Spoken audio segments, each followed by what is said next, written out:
मैं संजीवनी मंत्र उसी को दूंगा जो 1 वर्ष तक धरती के 365 दिन वृक्ष से उल्टा लटक कर जल और अन्न त्याग कर केवल जलती हुई पत्तियों का धुआं पीता रहा पूरे 1 वर्ष तक।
अग्नि को बुझाइए, शीघ्र अग्नि को बुझाइए, नहीं तो अनर्थ हो जाएगा। अरे कौन है तू और तूने क्या कर दिया? मैंने अग्नि में मिर्च डाल दी है। ईश्वर के लिए शीघ्रता कीजिए, अग्नि बुझाइए, अग्नि बुझाइए।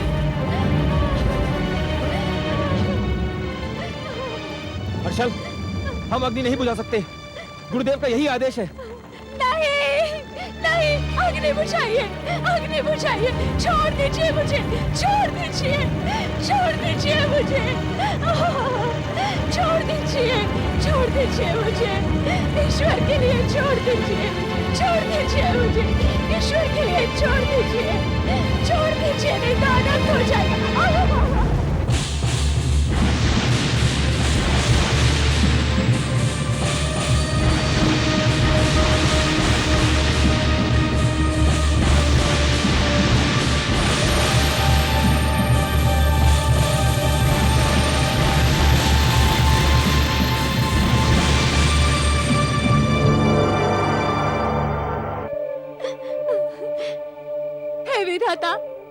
मेरे हाथों से ये कितना बड़ा अनर्थ हो गया।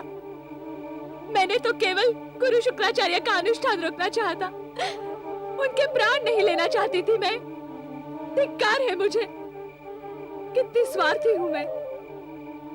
केवल देवलोक को बचाने के लिए, अपने पिता के हित के रक्षा के लिए मैंने एक महान विद्वान, एक महान तेजस्वी, एक महाज्ञानी गुरु से कितना घिनौना छल किया है। पापी हो गई मैं ईश्वर, पापी हो गई। कैसे धुलेगा ये धब्बा, कैसे होगा इस पाप का प्रायश्चित? हे विधाता, मेरी सहायता करो, गुरु शुक्राचार्य को कोई क्षति न पहुंचे। हे शिव शंकर, उनके प्राणों की रक्षा कीजिए, उनके प्राणों की रक्षा कीजिए, उनके प्राणों की रक्षा कीजिए ईश्वर।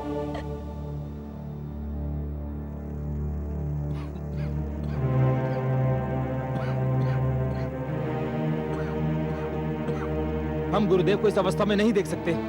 हर्षला में उन्हें वृक्ष से उतारना होगा। नहीं महाराज, हमें गुरुदेव की इच्छा के विरुद्ध कोई भी कार्य नहीं करना चाहिए। यदि हमने उनके अनुष्ठान में विघ्न डाला तो वो हमें कभी क्षमा नहीं करेंगे।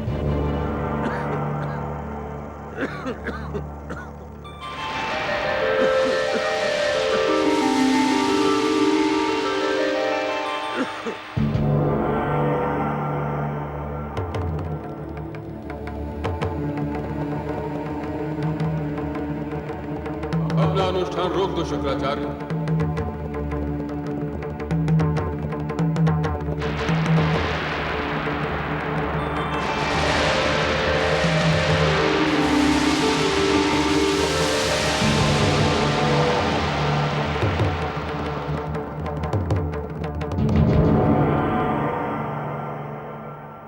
घोर अत्याचार हुआ तुम्हारे साथ गुरु शुक्राचार्य, अक्षम्य अत्याचार। ऐसा षड्यंत्र देवराज और उनकी पुत्री को शोभा नहीं देता। परंतु तुमने अपना अनुष्ठान रोक क्यों नहीं दिया?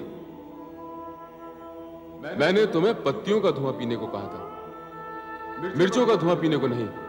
हे महादेव,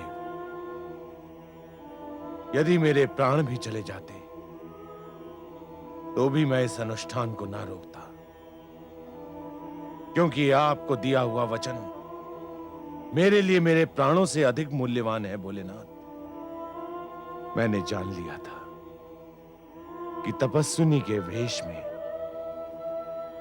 देवराज इंद्र की पुत्री जयंती मेरे अनुष्ठान का बल्कि मेरा अंत करने की चेष्टा कर रही। पर महादेव, मैं चुपचाप ये अन्याय देखता रहा। आपका आदेश मेरे कानों में गूंज रहा था। मैं आपके आदेश की अवहेलना न कर सका। तुम धन्य हो शुक्राचार्य। ऐसी महान निष्ठा, ऐसी अपार सहन शक्ति का प्रदर्शन करके तुमने मुझे प्रसन्न किया। तुम ऐसी परिस्थितियों में भी अडिग रहे जिन्हें झेल पाना किसी के लिए भी संभव नहीं। मैं तो अब भी अपना अनुष्ठान पूरा करना चाहता हूं महादेव। आपसे संजीवनी मंत्र प्राप्त करने के लिए मैं कोई भी यातना झेल सकता हूं। अब इसकी कोई आवश्यकता नहीं। जयंती ने एक षड्यंत्र रचकर संजीवनी मंत्र पर देवराज इंद्र का अधिकार समाप्त कर दिया। संजीवनी मंत्र को प्राप्त करने के अधिकारी तुम हो, केवल तुम। देवराज तो अनुष्ठान के नाम से ही भयभीत हो गए थे। मैंने निर्णय किया है कि संजीवनी मंत्र को प्राप्त करने के योग्य तुम ही हो। हे महादेव, हे भोलेनाथ, हे शिव शंभु, हे महेश, हे शंकर, आपको कोटि कोटि प्रणाम, कोटि कोटि धन्यवाद।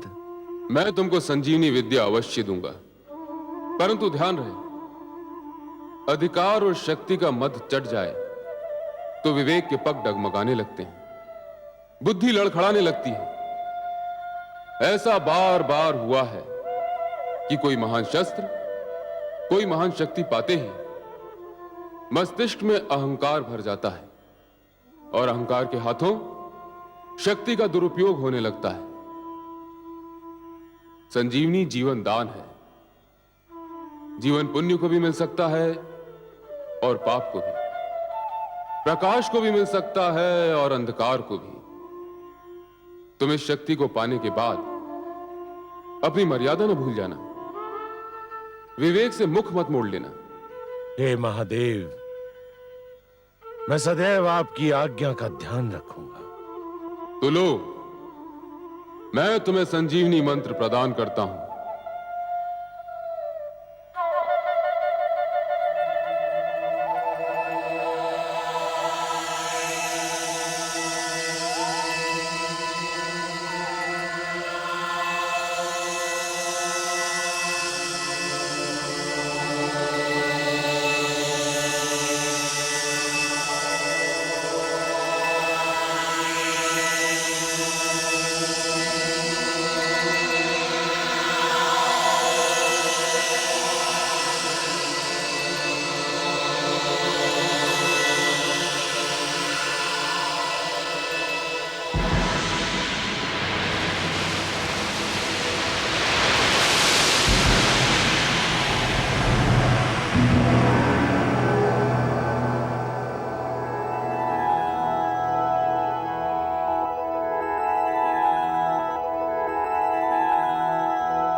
उठो मेरे शिष्यों, उठो, उठो, जागो।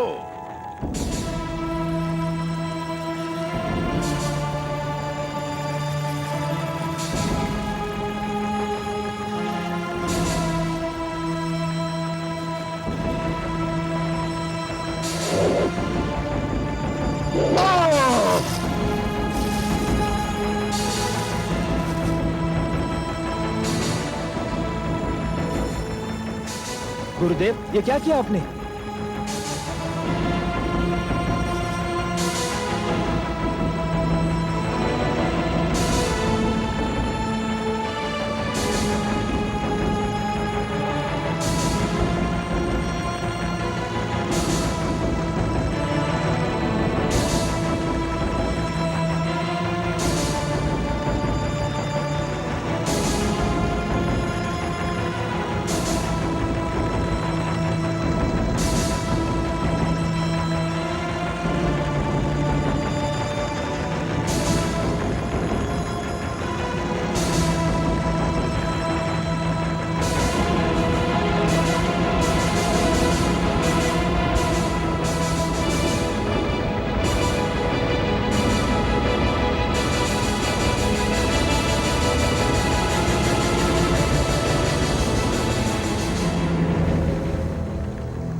गुरुदेव, गुरुदेव, गुरुदेव की जय, गुरुदेव की जय, गुरुदेव की जय, गुरुदेव की जय, गुरुदेव की जय।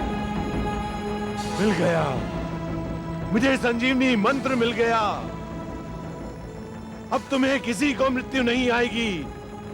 यदि आएगी तो मैं उस मंत्र से तुम्हें पुनः जीवित कर दूंगा।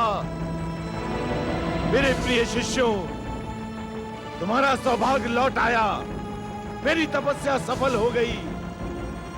अब देवताओं से प्रतिशोध लेने का समय आ गया।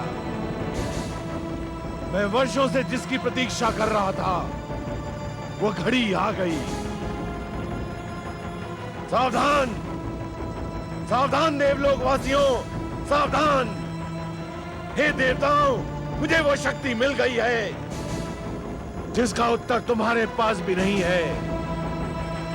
मैं तुमसे अपने अपमान का प्रतिशोध लूंगा। तुम मेरे प्रकोप से कदापि नहीं बच पाओगे। गुरुदेव की जय, गुरुदेव की जय, गुरुदेव की जय, गुरुदेव की जय, गुरुदेव की जय, गुरुदेव की जय, गुरुदेव की जय, गुरुदेव की जय, गुरुदेव की जय, गुरुदेव की जय, गुरुदेव की जय।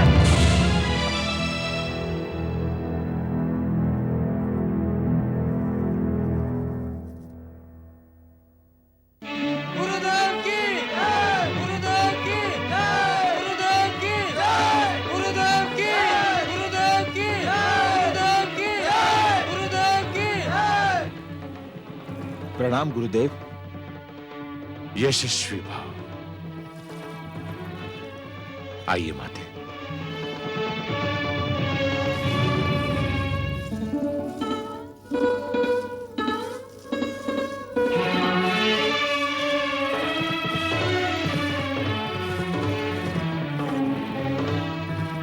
आसन ग्रहण कीजिए गुरुदेव। माते,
महाराज, ये तो वही कन्या है जिसने राजगुरु का अनुष्ठान भंग करने की चेष्टा की थी।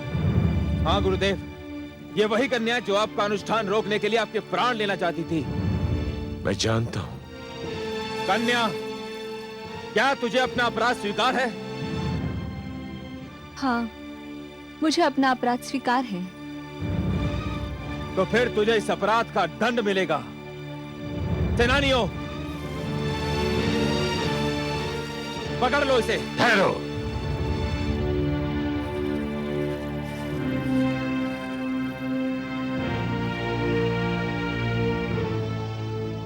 इस देवकन्या ने मेरा अनुष्ठान रोकने की चेष्टा की थी, इसलिए ये मेरी अपराधनी है। इससे प्रश्न पूछने और दंड देने का अधिकार केवल मुझको है, किसी और को नहीं। प्रश्न पूछने की क्या आवश्यकता है गुरुदेव? ये एक राजकन्या है और इसने भरी सभा में अपना अपराध भी स्वीकार कर लिया है। इसके साथ वही व्यवहार होगा जो एक शत्रु कन्या के साथ होना चाहिए। नहीं, न्याय विधान कहता है कि अपराधी को अपनी बात कहने और उसे अपनी रक्षा करने का पूरा अवसर दिया जाना चाहिए। किसी अपराधी से उसका यह अधिकार छीना नहीं जा सकता है। देवराजपुत्री। देवराजपुत्री? देवराजपुत्री?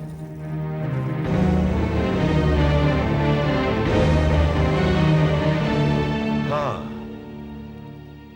ये देवराज इंद्र की पुत्री जयंती है।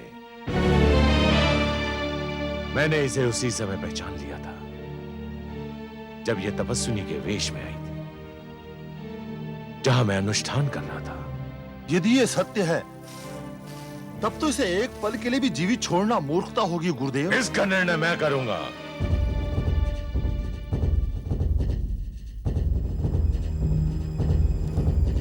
देवी जयंती, तुम जानती थी कि यहां इस सभागार में आना तुम्हारे जीवन के लिए संकट बन सकता है।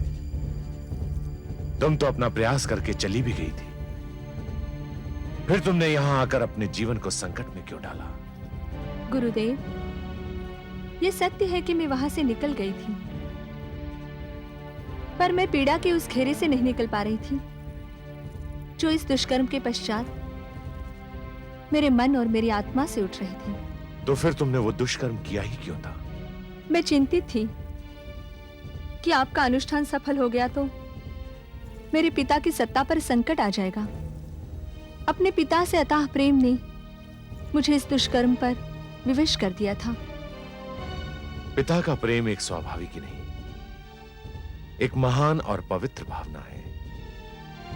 फिर तुम्हें उस पर पश्चाताप क्यों है देवी?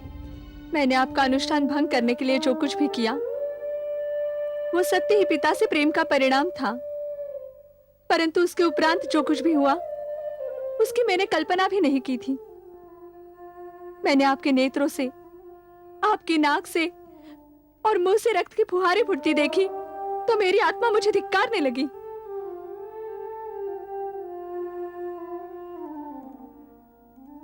और इसी कारण तुमने अग्नि बुझाने का भी प्रयास किया था? हाँ गुरुदेव, मैं अपने अपराध पर लज्जित थी। मुझे स्वयं से घृणा हो रही थी और यही लज्जा मुझे यहां खींच लाई। सामान्य परिस्थितियों में मुझे देवराज इंद्र की पुत्री से कोई सहानुभूति ना होती, परंतु तुमने अपना अपराध स्वीकार करके यह सिद्ध कर दिया कि तुम्हारे हाथ अपराधी थे, परंतु तुम्हारा मन नहीं। तुमने सत्य बोलकर मेरा हृदय जीत लिया है, क्योंकि यदि सत्य का परिणाम जानते हुए भी कोई सत्य बोले तो वो अवश्य आदर का पात्र होता है। और इसीलिए मैं तुम्हें इस अपराध के लिए क्षमा करता हूं। अपराध क्षमा किया जा सकता है गुरुदेव, पाप नहीं। तुम क्या कहना चाहती हो? आपकी प्रदान की हुई क्षमा मेरे अपराध का बोझ अवश्य हल्का कर सकती है, परंतु मैंने केवल अपराध नहीं, पाप ही किया है और इस पाप का बोझ मेरे मन से तब तक नहीं हट सकता जब तक कि मैं इसका प्रायश्चित न कर लूं। मैं तुम्हारी भावनाओं का आदर करता हूं देवी। यदि तुम समझती हो कि प्रायश्चित तुम्हारे लिए आवश्यक है और तुम्हें उससे शांति मिल सकती है तो ठीक है, यह अधिकार भी मैं तुम्हें देता हूं। तुम अपना प्रायश्चित स्वयं निर्धारित करो। मैंने निर्धारित कर लिया है गुरुदेव। क्या? मैंने आपको शारीरिक कष्ट दिया था, आपके प्राण लेने चाहे थे। इस पाप का प्रायश्चित केवल सेवा और समर्पण से हो सकता है, पर यह तभी संभव है जब आप मुझे इसका अवसर दें। मैं अवसर दूं? कैसे? मेरा प्रस्ताव मेरी विनती मानकर। देवी, मैं आपका संकेत समझने में असमर्थ हूं, कृपया स्पष्ट कहें।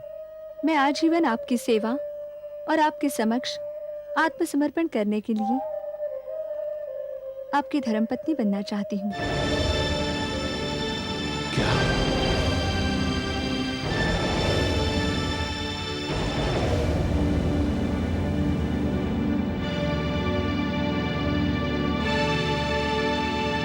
आप जानती हैं आप क्या कह रही हैं? भली भांति जानती हूँ गुरुदेव, और ये जानना चाहती हूँ कि आपको मेरा प्रस्ताव स्वीकार है या नहीं। परंतु देवी, मेरे प्रश्न का उत्तर परंतु नहीं, केवल हाँ या नहीं हो सकता है। इन्हीं में से मैं एक उत्तर सुनना चाहती हूँ।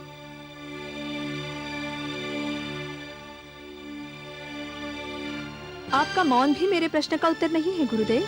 देवी, यद्यपि आप जो भी कह रही हैं वो मात्र भावुकता है और कुछ नहीं, फिर भी मैं उसका आदर करता हूं। परंतु भावुकता ओस की उस बूंद के समान होती है जिसे सत्य के सूर्य की एक किरण मिटाने के लिए पर्याप्त होती है। मैं ओस की बूंद नहीं हूँ गुरुदेव, पत्थर का वो कण हूँ जो दिखने में बहुत छोटा और तुच्छ होता है, पर उसे कोई और अधिक नहीं तोड़ सकता। मैंने जो कुछ भी कहा वो भावुकता नहीं, मेरा सोचा समझा निश्चय है। हे देवी, आप देवराज इंद्र की पुत्री हैं और मैं दानवों का राजगुरु। देवता और दानव एक ही नदी के दो किनारों के समान होते हैं जिनका मिलाप संभव नहीं। मैं देवताओं और दानवों के मिलाप की नहीं, एक पुरुष और नारी के मिलाप की बात कर रही हूँ। आपके और अपने मिलाप की बात कर रही हूँ। बोलिए गुरुदेव, आपका क्या निर्णय है?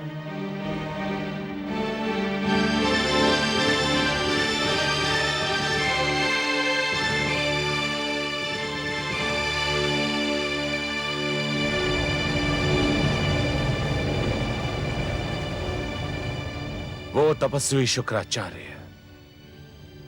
स्वर्ग की अप्सराएं भी जिसके पांव न टिका सकी, वो एक कन्या के सामने तर्कहीन होकर रह गया। मुझे आपका प्रस्ताव स्वीकार है देवी।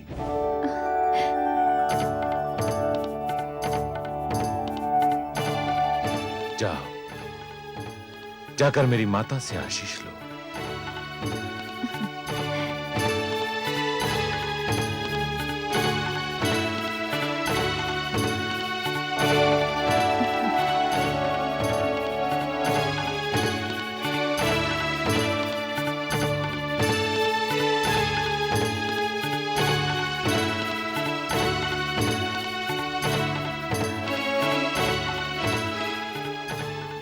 हे पुत्र, संजीवनी मंत्र तो तुमने अपने शिष्यों के लिए प्राप्त किया है, पर तुम्हारी संजीवनी तो यही कन्या है कि तुम्हें सुख देगी, शांति देगी, परिवार देगी।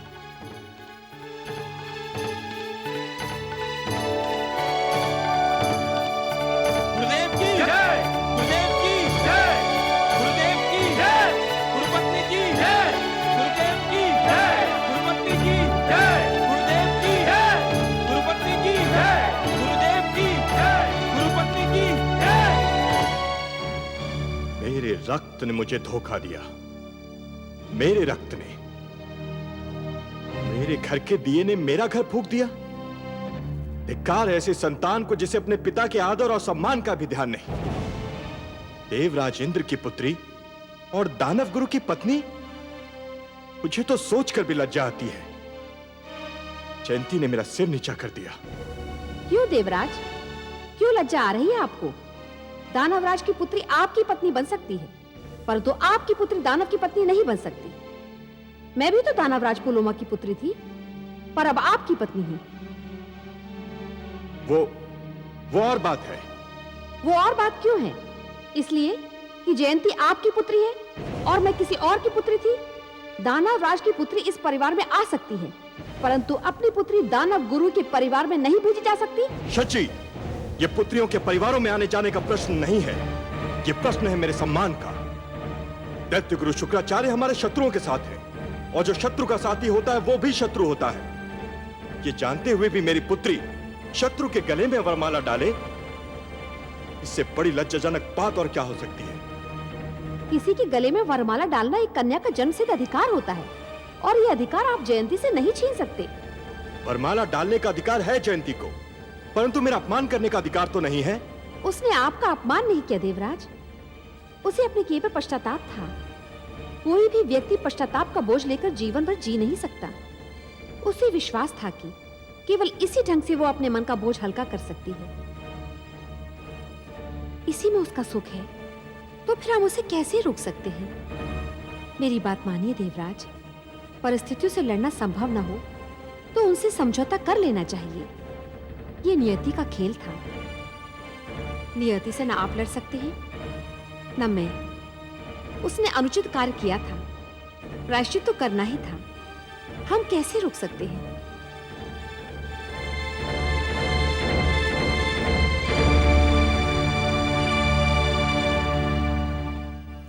देखा महादेवी, देखा अहंकार का दुष्परिणाम। मस्तिष्क में जब अहंकार भर जाता है तो सिर तन कर आकाश को छूने लगता है, और फिर जब परिस्थितियां अहंकार को चूर चूर कर देती हैं तो वही सिर फिर से पृथ्वी पर आ गिरता है। देवराज इंद्र का झुका हुआ सिर उनके चकनाचूर अभिमान का साक्षी है महादेवी।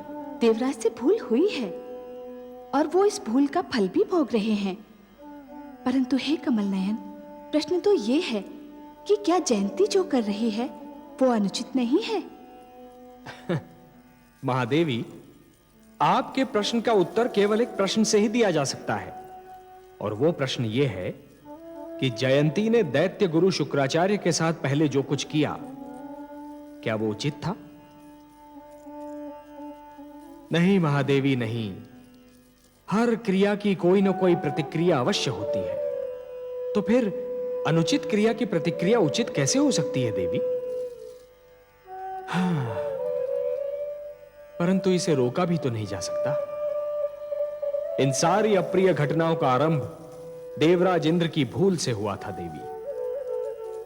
जिस प्रकार अग्नि से केवल धुआं ही उत्पन्न होता है और जल नहीं, उसी प्रकार भूल से केवल पश्चाताप का जन्म होता है देवी, संतोष का नहीं।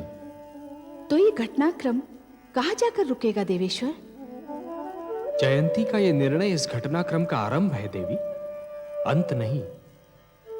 इस आरंभ और अंत के मध्य अग्नि और रक्त की नदी बह रही है। दैत्य गुरु शुक्राचार्य को संजीवनी मंत्र का मिल जाना देवलोक के लिए एक अशुभ समाचार है।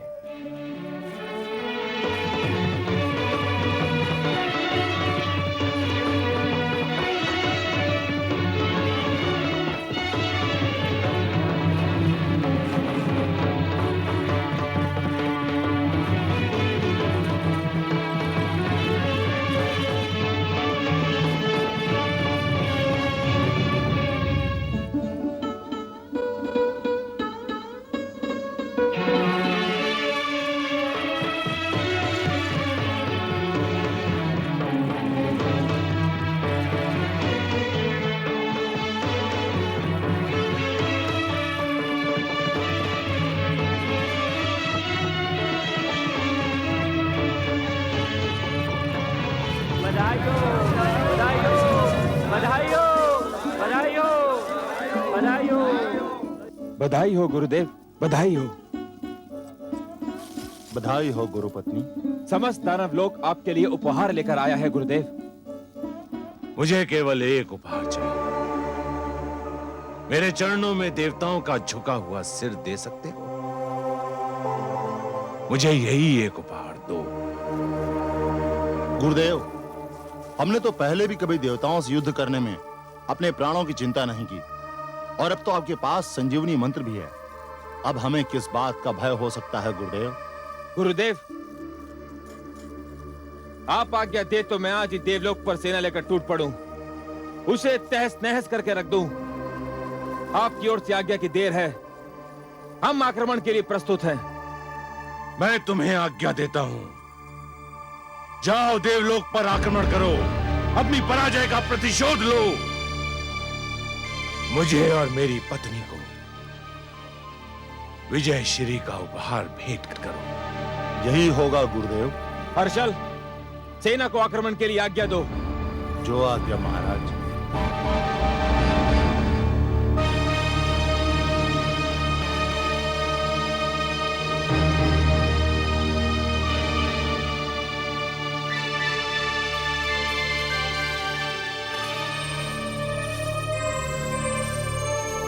देवराज।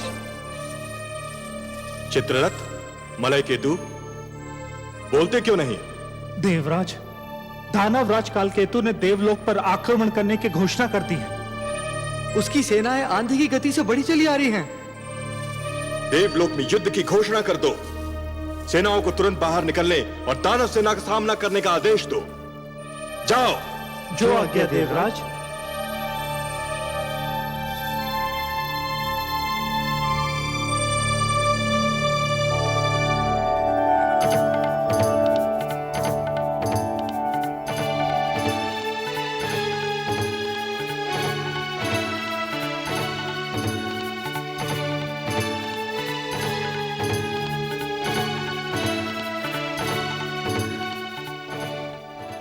मैं आपसे विदा लेने आया हूं देवी। दोनों ओर से युद्ध की घोषणा हो चुकी है। युद्ध किसी भी क्षण आरंभ हो सकता है।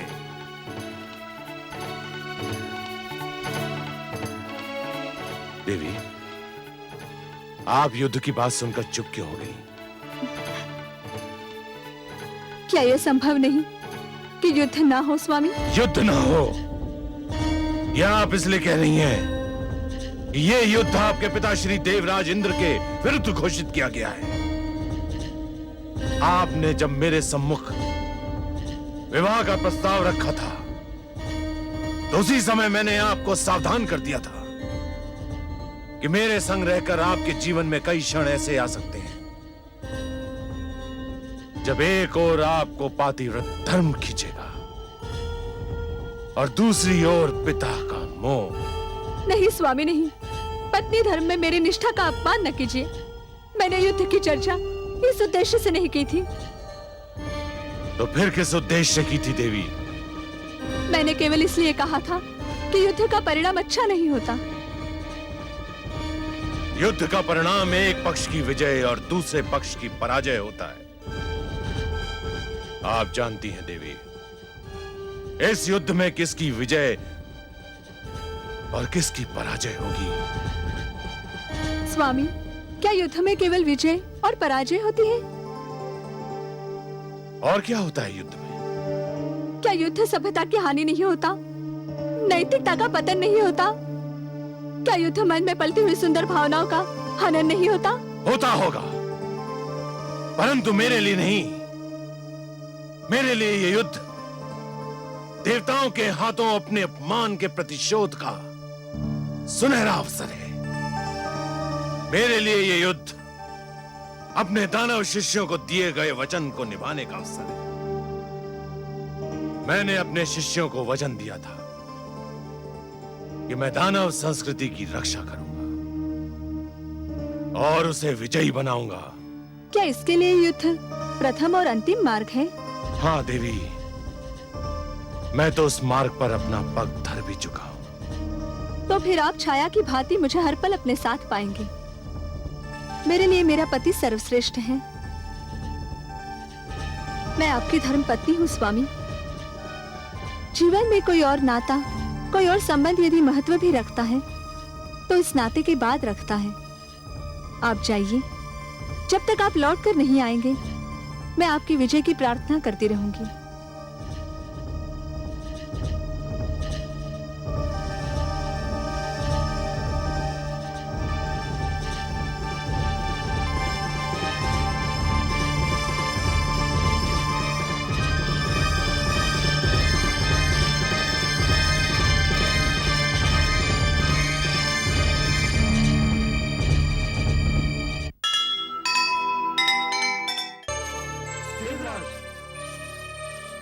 चित्ररथ, मलय केतु, बोलते क्यों नहीं? देवराज, दानव राज कालकेतु ने देवलोक पर आक्रमण करने की घोषणा कर दी है। उसकी सेनाएं आंधी की गति से बढ़ी चली आ रही हैं। देवलोक में युद्ध की घोषणा कर दो। सेनाओं को तुरंत बाहर निकलने और दानव सेना का सामना करने का आदेश दो। जाओ। जो आज्ञा देवराज।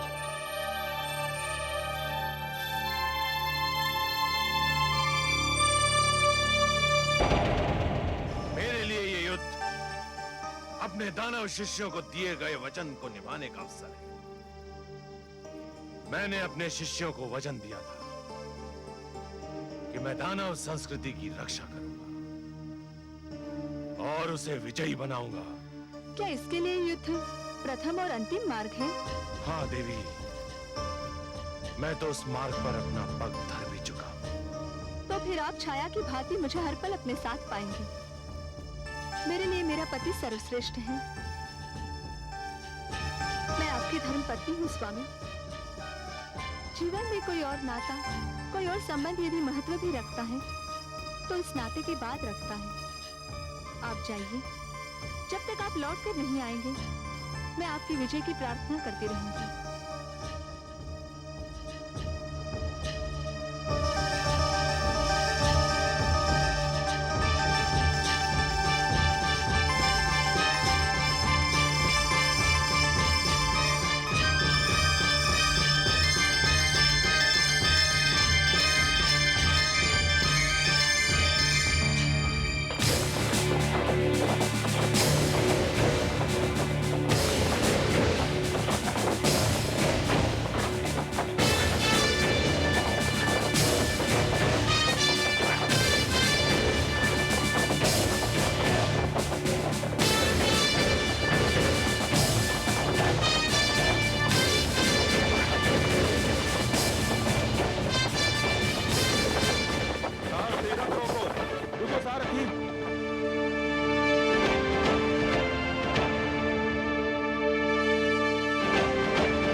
अपनी शक्ति पर।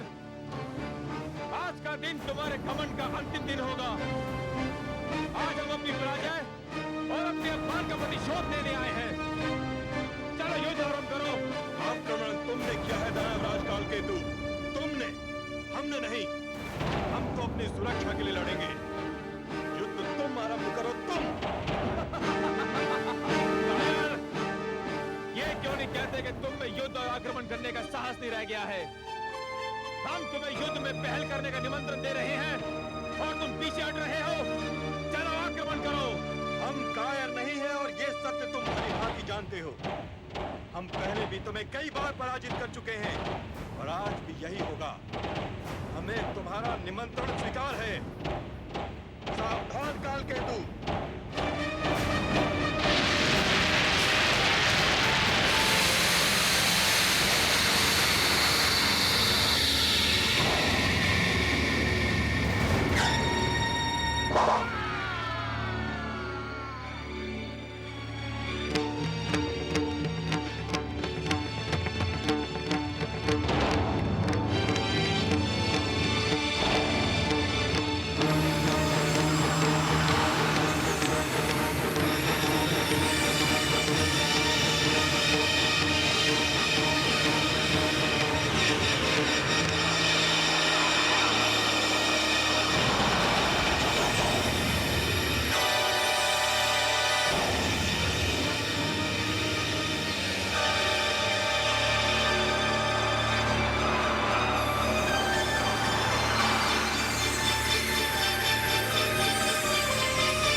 आपकी कृपा से हम जीत गए गुरुदेव। तुमने पहली बार हमें गुरु दक्षिणा दी है काल केतु। ये भेंट स्वीकार कीजिए गुरुदेव, ये इंद्र का वज्र है।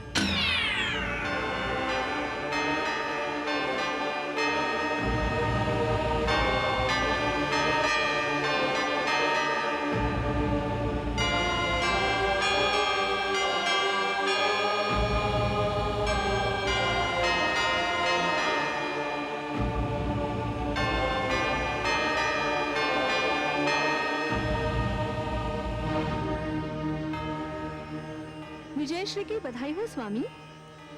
हमारी विजय आपके पिता की पराजय भी तो है। आपको अपने पिता की पराजय का दुख तो नहीं? मैं जिस संस्कृति में पली बढ़ी हूँ स्वामी, उसकी रीति ये है कि जब कन्या किसी को अपना पति स्वीकार करती है तो उसके साथ साथ उसके दुख, सुख, हर शोक को भी अपने गले लगा लेती है।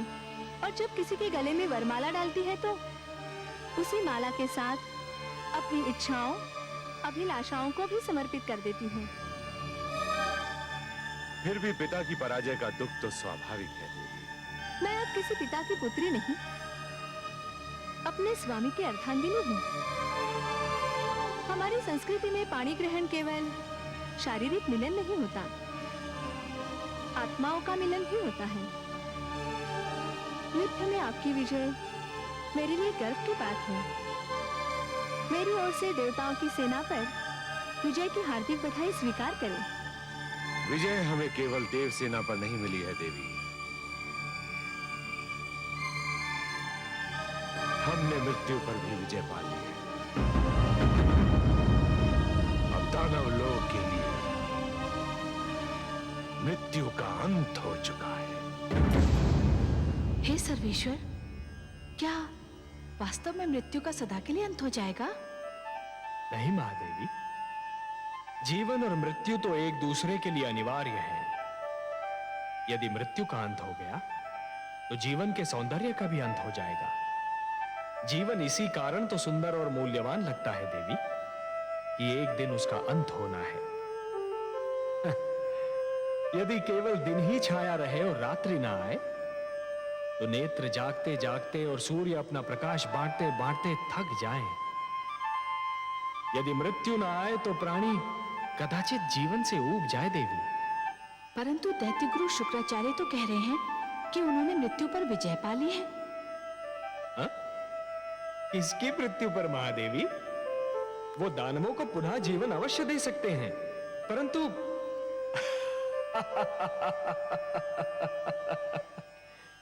महादेवी आप तो बस देखती जाइए कि जिस अभिमान ने देवेंद्र के सिर में अपना डेरा जमा रखा था, अब वही अभिमान दैत्य गुरु शुक्राचार्य के सिर में अपना घर बना रहा है।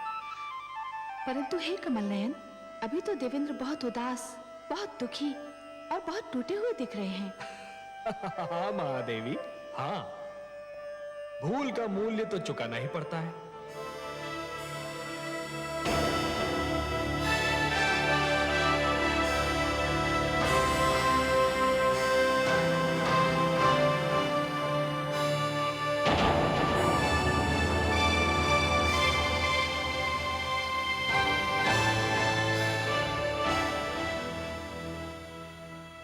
जो हुआ वो मेरी और केवल मेरी भूल का परिणाम था।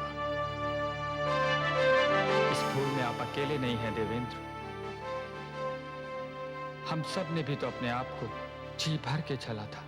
जो हो चुका है उसका शोक समस्या का समाधान नहीं है देवेंद्र। यह स्थिति बहुत गंभीर और घातक है कि दानवों का जीवन संजीवनी की छाया में सुरक्षित हो चुका है और देव जीवन आज सुरक्षा की राहों में भटक रहा है। इस स्थिति में मेरी दृष्टि कहीं जाकर ठहरती है तो केवल लक्ष्मी नारायण के चरणों पर। उनके सिवा कोई नहीं जो हमें संकट से उबार सके। देवेंद्र, हमें श्री विष्णु के पास चलना चाहिए।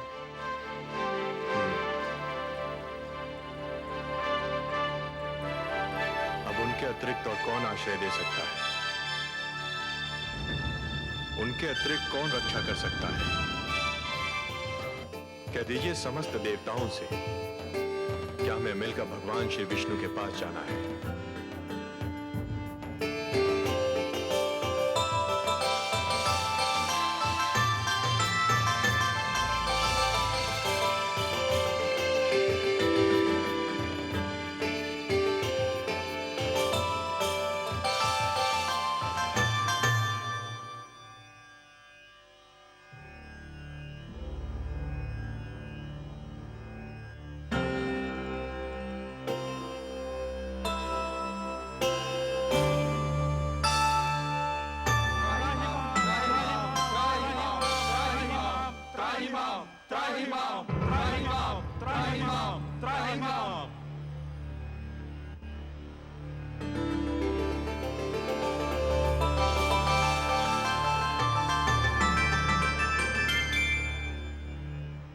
हे देवेश्वर, हम पराजित हुए।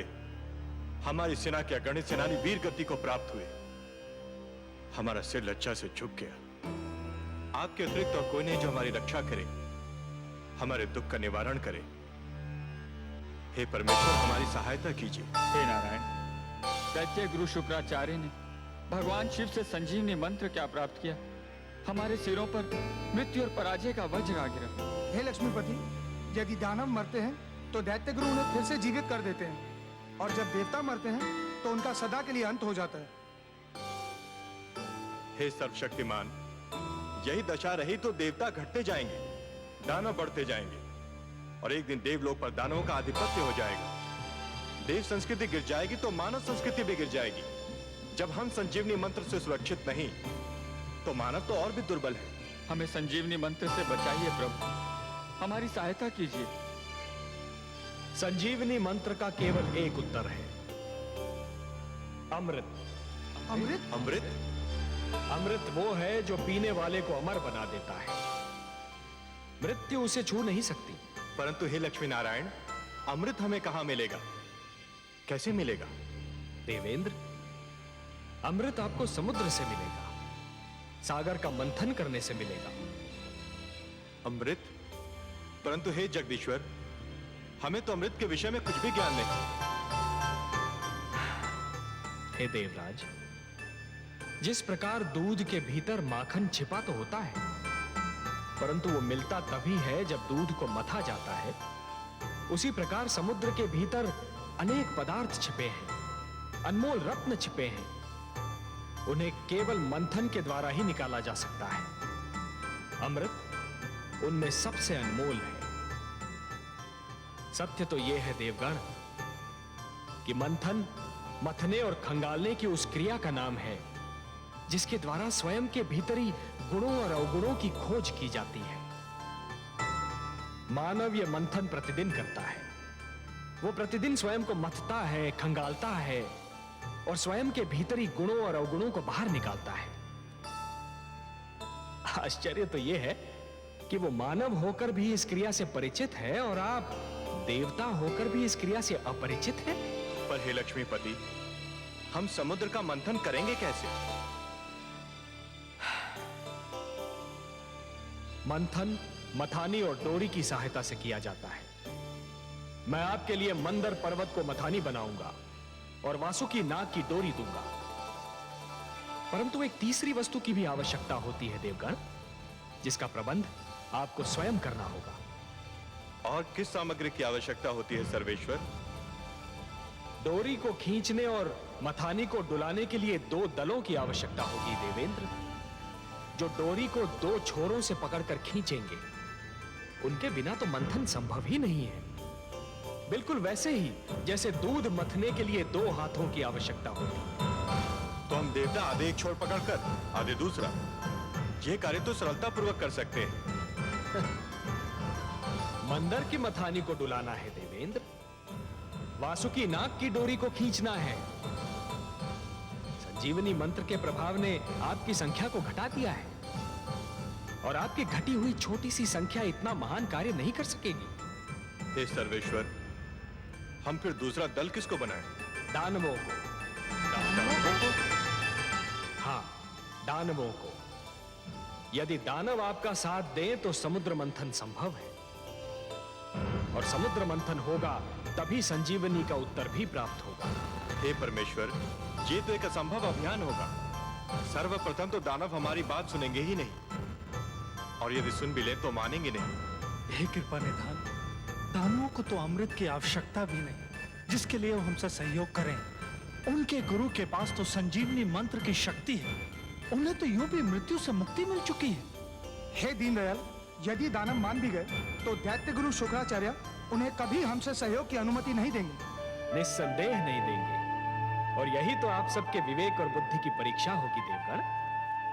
आपको दैत्य गुरु शुक्राचार्य को भी अपने तर्क से संतुष्ट करना होगा।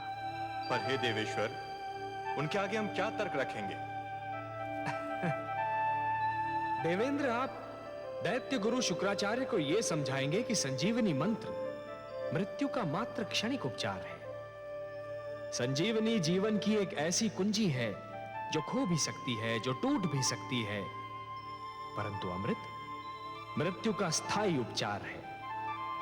अमृत पान करने वाला मृत्यु पर सदा के लिए विजय प्राप्त कर लेता है। परंतु हे नारायण, इसका अर्थ तो यह हुआ कि हमें दानवों के पास सिर झुकाकर जाना होगा, उनसे सहयोग और सहायता की भिक्षा मांगनी होगी। क्या यह समस्त देवलोक का अपमान नहीं होगा? क्या अपमान में अब भी कोई कमी रह गई है देवराज? शब्दों के जाल में मत उलझिए देवेंद्र, शब्दों के जाल में मत उलझिए। आंधी आए तो आंखें फाड़कर पथ पर आगे बढ़ते रहना कोई बुद्धिमत्ता नहीं है। ऐसे में बुद्धिमत्ता तो वो है कि नेत्र मूंद कर बैठा जाए और आंधी के निकल जाने की प्रतीक्षा की जाए। शस्त्रधारी शत्रु से निहत्थे लड़ना यह कोई वीरता नहीं है देवगण, यह तो आत्महत्या है। ऐसे में वीरता तो यह है कि शत्रु को शांत रखा जाए, यदि आवश्यकता पड़े तो उसकी प्रशंसा भी की जाए और उससे लड़ने के लिए शक्ति जुटाई जाए। शत्रु से सहयोग और सहायता लेना भी रणनीति का अंश है देवेंद्र। एक प्रश्न अभी रह गया सर्वेश्वर। वो भी पूछ लीजिए। यदि दानवों ने सहयोग देने के लिए यह मांग की कि अमृत उन्हें भी दिया जाए, तब क्या होगा? संजीवनी के साथ अमृत भी उन्हें मिल गया तो उनकी शक्ति दुगनी हो जाएगी। असंभव, असंभव देवेंद्र, असंभव। समुद्र मंथन से अनेक पदार्थ निकलेंगे, अनेक सामग्रियां निकलेंगी, अनमोल रत्न निकलेंगे, उन सब का बंटवारा संभव है, परंतु अमृत पर केवल देवताओं का अधिकार होगा। उसकी एक बूंद पर भी दानवों का अधिकार नहीं होगा। अब यह कैसे होता है, यह देखना मेरा कार्य। यदि दानवों ने अमृत मांगा तो मैं स्वयं बीच में आऊंगा। हे त्रिलोकीनाथ, आप संकट नाशक हैं, तारनहार हैं, हमारे नायक हैं। आपने इस निराशा में आशा का दीप जला दिया। हमें अनुमति दीजिए जगदीश्वर। आपका और माता लक्ष्मी का आशीर्वाद हमारे साथ रहा तो हम अवश्य अपने अभियान में सफल होंगे। हम शीघ्र ही लौटकर दानवों का सहयोग मिलने का समाचार आपको सुनाएंगे। शुभस्य शीघ्रम।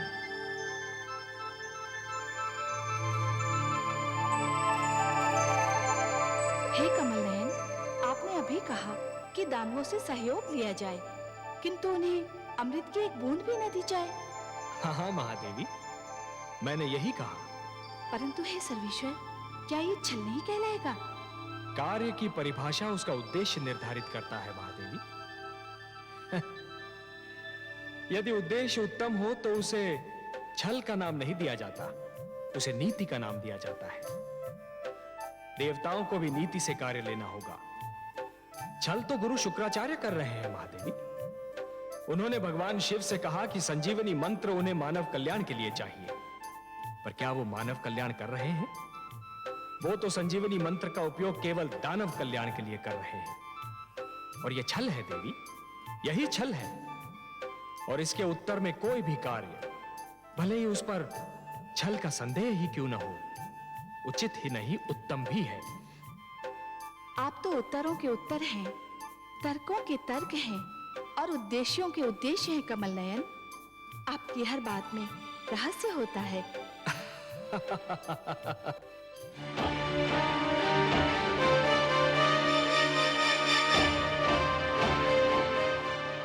दानवराज की जय हो। देवलोक से देवराज इंद्र अपने सहयोगी देवताओं के साथ पधारे हैं और दानवराज की सेवा में उपस्थित होने की अनुमति चाहते हैं। पराजय विजय से मिलने आई है महाराज, बधाई हो। सावधान कालकेतु, उनके आने में अवश्य ही कोई रहस्य है। देवराज और उनके साथी देवताओं को सम्मान सहित सभागार में लाया जाए। जो आज्ञा दानवराज।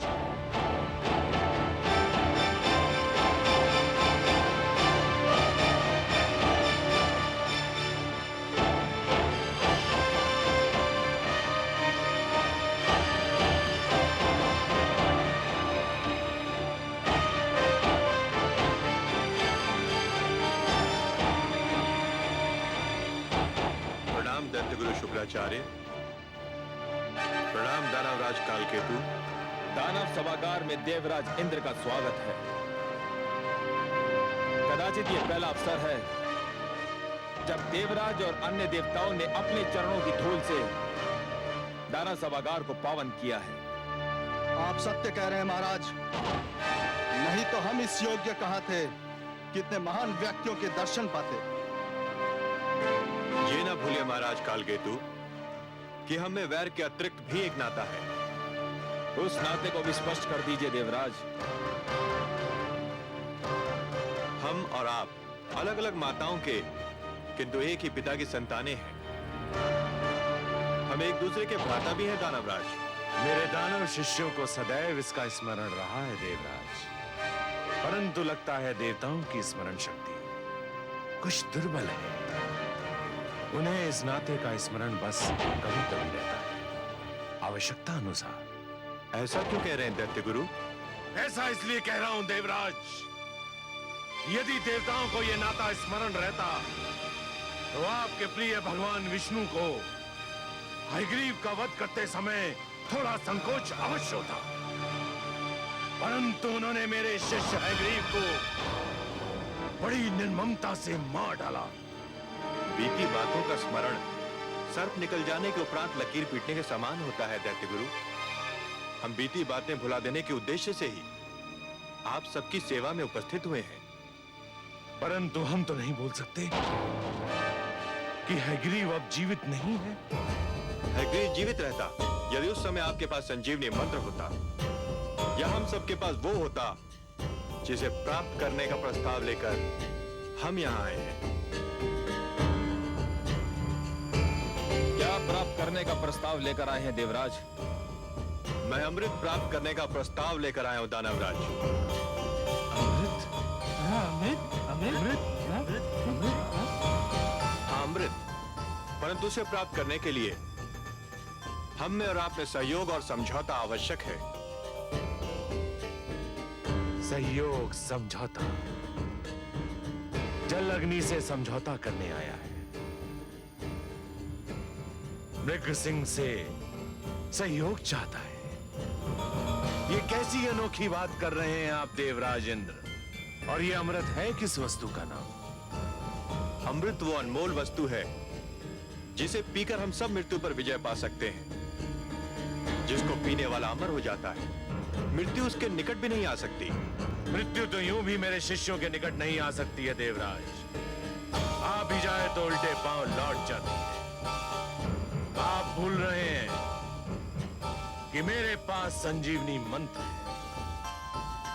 दैत्य गुरु शुक्राचार्य, आप महान विद्वान हैं, महाज्ञानी हैं। संजीवनी मंत्र ने आपको इतना शक्तिशाली बना दिया है कि कोई आपके समक्ष सिर नहीं उठा सकता। फिर भी क्या मैं आपसे एक बात पूछ सकता हूं? अवश्य पूछिए देवराज, मैं आपको निराश नहीं करूंगा। ये सत्य है कि संजीवनी मंत्र के कारण दानव मृत्यु के भय से मुक्त हो चुके हैं। उन्हें मृत्यु आ भी जाए तो आप उन्हें पुनर्जीवन प्रदान कर देंगे। परंतु यदि आपको कुछ हो गया तब क्या होगा दैत्य गुरु?